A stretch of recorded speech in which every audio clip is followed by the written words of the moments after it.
Terpuji nama Tuhan.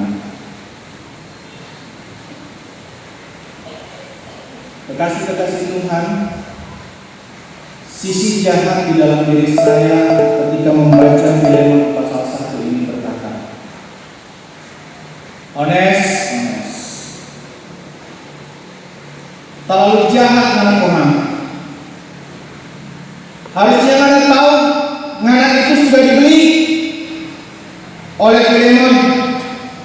Karena ngana cuma budak, ngana tidak punya hak untuk membela diri, atau bahkan ngana berupaya untuk menjauhkan diri dari ngana ketuaan.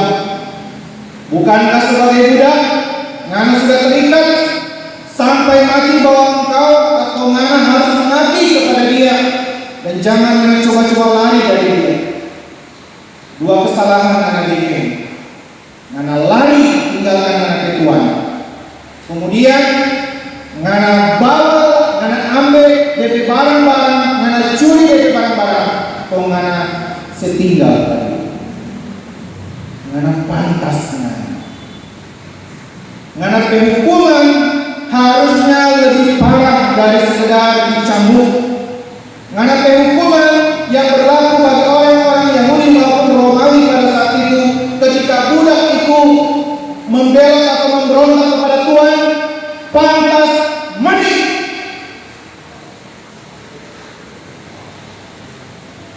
Dan itu menjadi Tuhan.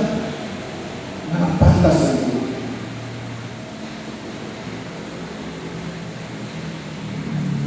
Tetapi sisi baik yang ada di dalam hati saya bukan melihat kepada Onesimus, tetapi melihat kepada Filemon yang adalah tuan daripada Onesimus.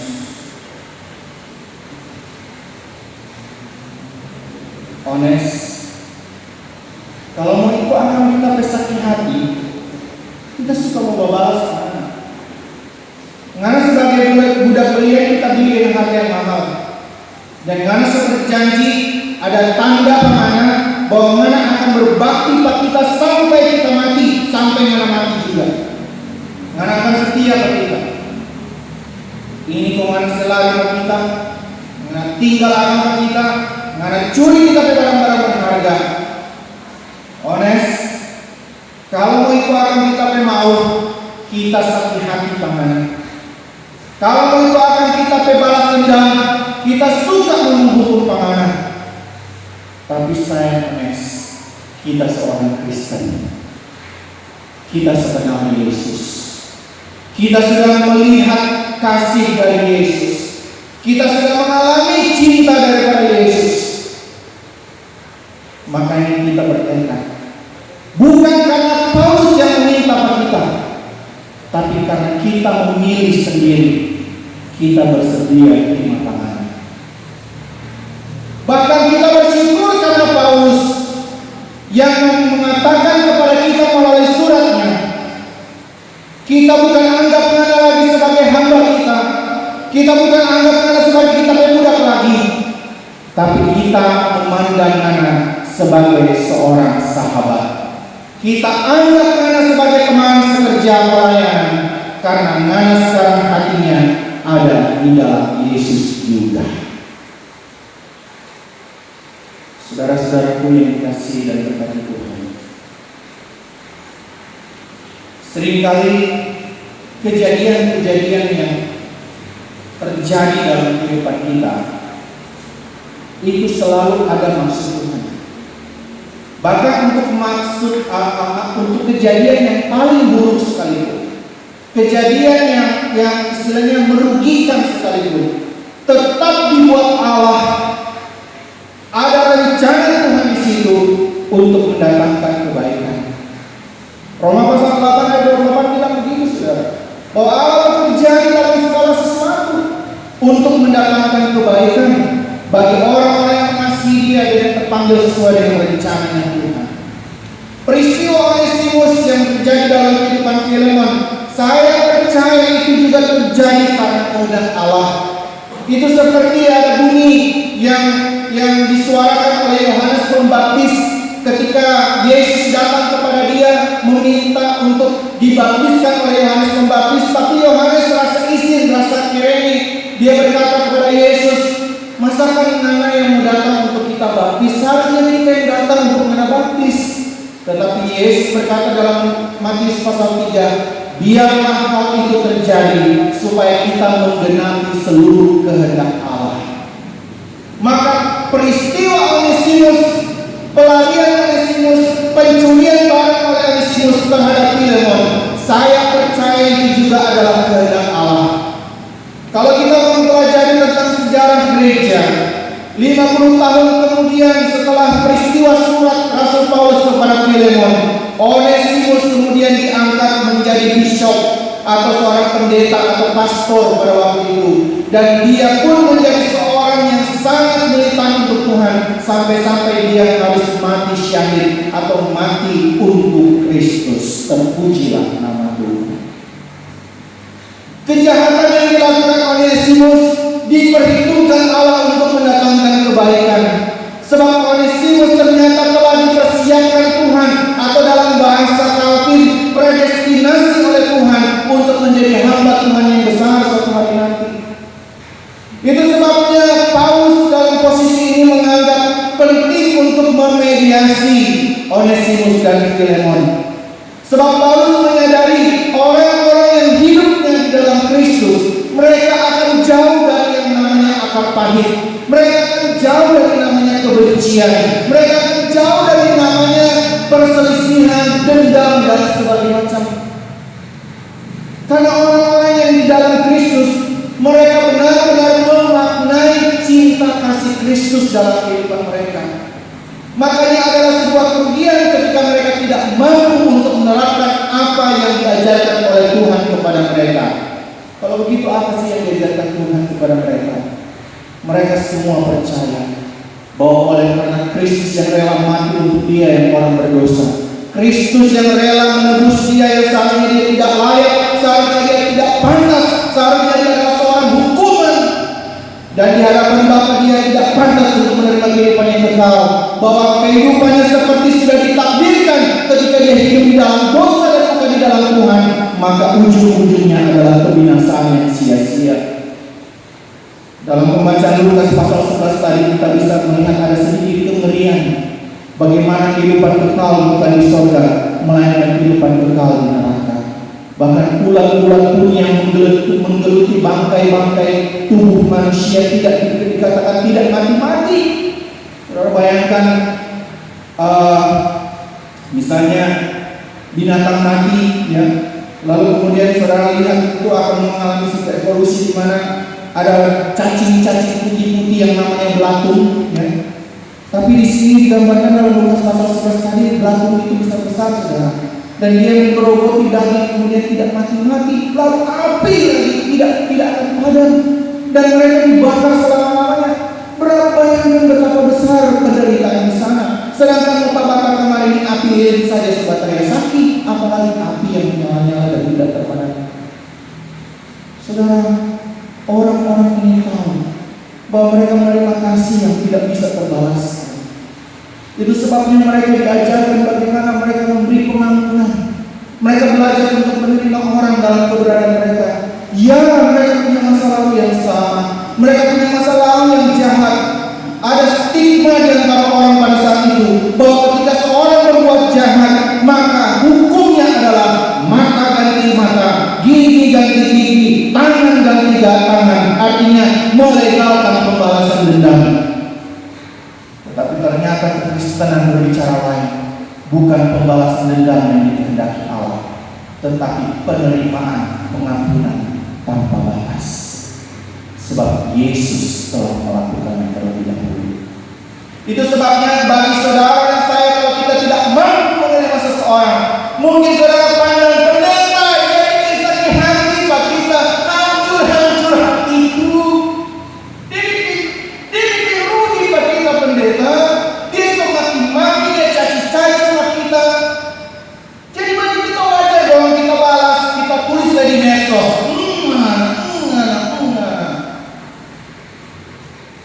Saudara, benar bahwa masa lalunya telah membuat Anda sakit hati. Benar bahwa dia telah merugikan Anda. Tetapi sekarang ceklah diri saudara. siapa Anda? Apakah engkau mengaku sebagai pengikut Kristus atau engkau bukan pengikut Kristus? Kalau engkau sebagai pengikut Kristus, seyogyanya apa yang dilakukan oleh Filemon dan Paulus ini menjadi suatu ajaran yang baik untuk kita. Ampuni dia, kasihi dia. Bahkan Yesus pernah mengajarkan, berdoalah bagi musuh-musuhmu. Kasihi dia. Orang Kristen zaman sekarang sepertinya lebih leluasa dan merasa akan puas kalau dia bisa balas dendam. Dia bikin rugi pak kita, dia hina-hina pak kita, dia caci maki pak kita. Jadi adalah wajar atau pantas kalau kita melakukan hal yang sama. Tetapi itu bukan ciri kekristenan. Saudaraku yang dikasihi dan berkati Tuhan, kita belajar di sini bahwa sikap hati yang mau menerima orang lain itu penting. Sebab kita harus juga memahami tentang psikologi manusia. Semua orang suka untuk diterima, setuju? Saudara pasti suka untuk diakui. Saudara pasti suka untuk direspek, dihormati. Tidak ada seorang pun yang suka untuk dibenci, tidak ada. Saudara akan merasa sakit hati kalau saudara dibenci. Saudara akan merasa tidak nyaman ketika orang memusuhi saudara. Ada pepatah Cina bilang begini, lebih baik kita berteman dengan 1000 orang daripada kita mencari satu musuh. Artinya apa? Bahwa seyogyanya di dalam hidup ini, jangan ada pun di antara kita yang menganggap seorang itu musuh-musuh kita.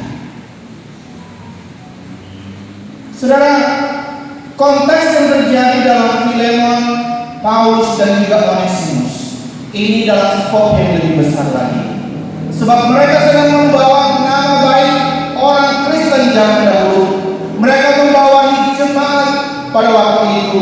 Filemon adalah salah satu pemimpin, mungkin elders, mungkin penatua, atau mungkin juga bisa dikatakan sebagai pendeta yang ada di Kolose pada waktu itu. Karena di dalam pembacaan kita tadi dikatakan di dalam rumahnya itu ada jemaat Tuhan yang berbakti dan menyembah Tuhan. Kalau Filemon tidak mampu untuk mempraktekkan cinta kasih Allah dan tidak mampu untuk bekerja sama dengan orang yang dipandangnya mungkin sebagai musuhnya, maka dia akan gagal dalam pelayanan, saudara. Itu sebabnya Paulus memberanikan diri. Paulus juga cukup tahu diri. Dia tahu ini Ones ini milik kepunyaan Filemon. Walaupun dia merasa untung karena ketika dia berhasil membuat Onesimus bertobat dan menjadi pengikut Kristus, maka Onesimus begitu setia melayani Paulus sekarang ini. Dia melayani Paulus dalam penjara, kebutuhan Paulus dalam penjara dia yang kerjakan. Sehingga Paulus sebenarnya merasa terbantu dengan kehadiran Onesimus. Tetapi suara hati Paulus berkata, ini yang tak betul. Karena orang ini adalah budak, dia milik Filemon. Makanya kita harus minta izin kepada Filemon. Kita harus bertanya kepada Filemon, apa mengenai keputusan untuk Onesimus. Memang baik kalau dia melayani kita, tapi kita pandang kita perlu untuk meminta izin dari Nana, supaya Nana mengizinkannya bukan karena terpaksa, tetapi Nana mengizinkannya karena Nana rela. Itu sebabnya Onesimus harus dikembalikan kepada Filemon. Dan sebelum Onesimus kembali kepada Filemon, maka Paulus menengahinya dengan surat ini. Paulus berkata, Onesimus sekarang bukan lagi budak. Onesimus sekarang bukan lagi hamba. Onesimus sekarang dia adalah kawan sekerja. Bahkan lebih daripada itu, kita telah mengangkat dia sebagai anak rohani kita. Saudara yang dikasihi dan berkati Tuhan, saya memandang ini penting untuk kita praktekkan dalam gereja. Bahwa kita yang mengerti tentang kebenaran, kita yang memahami tentang prinsip kasih, maka saudara harus rela untuk berdiri sebagai seorang papa, sebagai seorang ayah, sebagai seorang bapak bagi orang lain. Saudara harus belajar untuk memberi diri saudara untuk membangkitkan yang namanya, kalau dalam bahasa Xiao bilang fathership. Ya. Terserah suka-sukanya kita. Ya, fathership artinya pembapaan. Bahwa saudara bersedia untuk mengajar orang lain, saudara bersedia untuk menjadi figur seorang papa bagi orang yang dipandang sebagai anak-anaknya, karena saudara mengerti tentang prinsip-prinsip kebenaran. Saudara bersedia untuk mementorkan orang lain, untuk menggembalakan orang lain, memuridkan orang lain. Supaya itu juga menjadi tugas kita bersama, bahwa kita semua terpanggil untuk memberitakan kebenaran, untuk mempraktekkan kebenaran, sama seperti yang kita baca dalam surat-surat tadi atau dalam Injil tadi, bahwa mereka yang berbahagia ialah mereka yang melakukan firman Tuhan, bukan hanya mendengarnya. Jadi ketika kita mengulurkan tangan kita untuk menjadi figur seorang yang patut dicontohi, figur seorang yang dapat diteladani, berikanlah apa yang saudara pahami tentang firman Allah. Ajarkan orang tentang nilai-nilai kebenaran, jangan mengajarkan tentang nilai-nilai yang salah, saudara. Sebab Yesus telah memberitahukan kepada kita tadi, jika suatu kerajaan terpecah-pecah, dia pasti akan binasa. Dalam suatu rumah tangga kalau dia terpecah-pecah terpiaro-piaro, dia tidak akan dapat bertahan, saudara. Mari, ini merupakan ajakan kepada kita di minggu-minggu sengsara, supaya kita belajar naik level lagi, untuk belajar untuk mengulurkan tangan, mendewasakan orang lain melalui pengertian-pengertian rohani yang sudah kita dapatkan atau sudah kita terima selama ini. Itu akan sangat membantu orang. Apalagi kalau saudara bisa mengajarkan kepada orang-orang yang hidup di jalan yang salah. Saudara bisa menobatkan dia, menobatkan sama ini, menobatkan dia dan membawa dia kembali dari jalan yang jahat. Maka saudara sudah mengambil mantel atau jubah sebagai seorang father, sebagai seorang ayah, sebagai seorang bapak. Ini yang dikerjakan oleh Rasul Paulus. Dan karena Rasul Paulus ini cukup memberi pengaruh bagi Filemon, dan dia menghargainya juga karena dia mengerti prinsip ini. Sebab dia juga pernah dibapai oleh Paulus. Dia juga pernah menjadi anak rohani daripada Paulus ketika Paulus melayani di Kolose. Itu sebabnya dia mengerti ini. Makanya begitu Paulus mengatakan ini, paradigmanya langsung berubah. Ya, saya kasih tahu dulu. Pertobatan itu bukan hanya saudara nangis-nangis karena dosa yang saudara lakukan. Pertobatan itu bukan karena saudara merasa bahwa saudara melakukan kesalahan yang besar, lalu saudara rindu kembali, kemudian saudara minta kepada Tuhan, ampuni saya, kasihani saya. Tidak, bukan seperti itu. Dalam tradisi Yunani, pertobatan itu artinya metanoia. Metanoia itu artinya meta itu adalah perubahan, dan nous itu adalah otak atau pikiran. Itu sebabnya metanoia atau pertobatan adalah perubahan pikir, perubahan paradigma saudara, perubahan dari apa yang saudara mengerti saat ini. Mungkin selama ini saudara belum mengerti dengan jelas, tapi kemudian setelah dijelaskan, oh begitu kok tidak termasuk. Itu yang dimaksud dengan metanoia. Sehingga ketika ada perubahan dari yang lama kepada yang baru, itulah yang dimaksud dengan pertobatan. Nah, pertobatan inilah yang diterima oleh Filemon. Dia mengerti prinsip ini karena pikirannya sudah diubahkan. Dia mengerti prinsip pembapaan dan dia mengerti prinsip penerimaan di dalam Kristus. Itu sebabnya ketika dia menerima Onesimus, dia sudah tidak memandangnya lagi sebagai budak.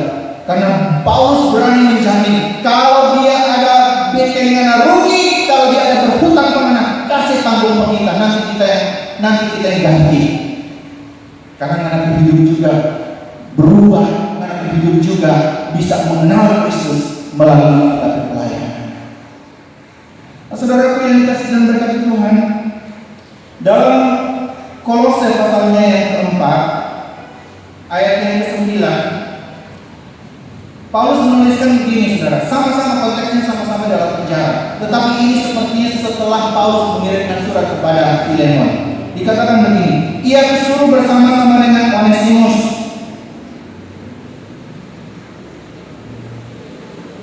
Ya, jadi di sini ia ini adalah, kalau kita baca di ayat 7 itu adalah Tikikus. Ya. Lalu dia disuruh bersama-sama dengan Onesimus, saudara kita yang setia dan yang terkasih, seorang dari antaramu. Mereka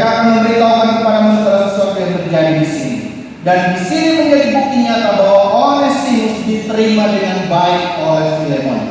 Bukan lagi dalam kapasitas sebagai budak atau hamba, tetapi kawan sekerja di dalam Tuhan. Sehingga Onesimus bebas bolak-balik dari Kolose ke Roma, dari Roma ke Kolose, untuk melayani Paulus dengan segala kebutuhannya melalui jemaat yang ada di Kolose, termasuk jemaatnya Filemon. Itu sebabnya saudara-saudara, penting bagi kita untuk mengerti bahwa ketika kita bersama-sama bergandeng tangan dengan satu tujuan, dengan satu fokus bersama, bahwa yang kita layani ini adalah Allah yang Maha Besar, Maha Tinggi, Raja di atas segala raja, maka kesampingkanlah perbedaan. Kesampingkanlah rasa ingin istilahnya menjatuhkan seorang dengan yang lain. Mari kita terima sebagai kawan sekerja. Mereka masing-masing punya masa lalu. Saya mau katakan saudara, Anda saja punya masa lalu yang buruk. Tetapi kenapa Anda harus berani-berani menghakimi orang lain kalau Anda pun punya hal yang buruk dalam kehidupan Anda?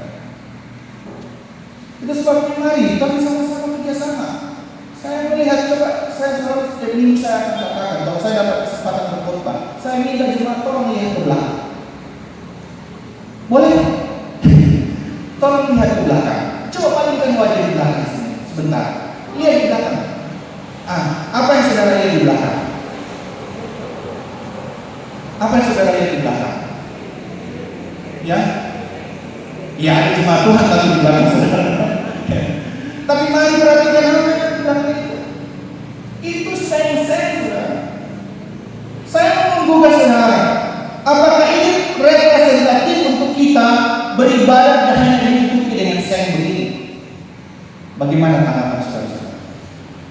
Representatif kita.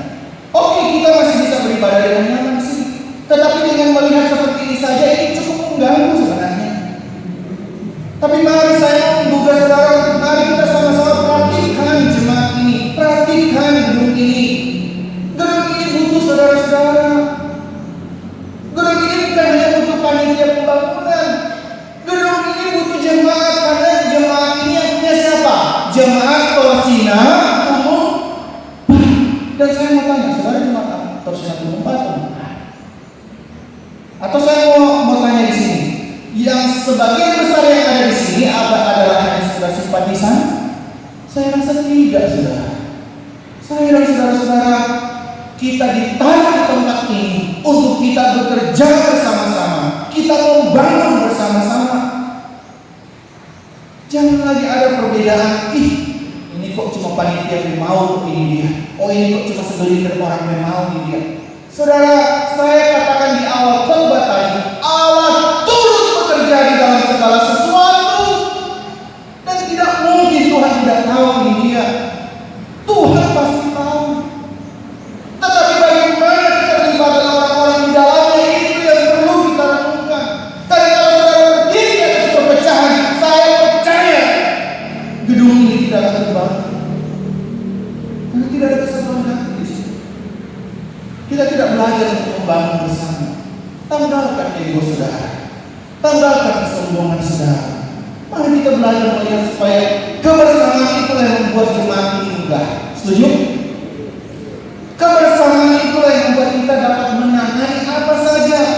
Oke, satu dua masalah tidak mengapa, karena kita semua diberikan hikmat dan pengertian bagaimana mengatasi itu. Tetapi jangan setiap keputusan, setiap program saudara harus kontak dan berlawanan dengan itu. Itu semakin menunjukkan bahwa Anda tidak dewasa di dalam Tuhan. Paulus bilang dalam 1 Korintus, dengan adanya perpecahan di antara kamu saja, itu menunjukkan bahwa kamu tidak dewasa di dalam Tuhan. Saya minta maaf, saya harus sedikit keras untuk berkata ini, karena saya rindu untuk kita bersama-sama membangun jemaat ini yang fokusnya hanya memandang kepada kemuliaan Kristus.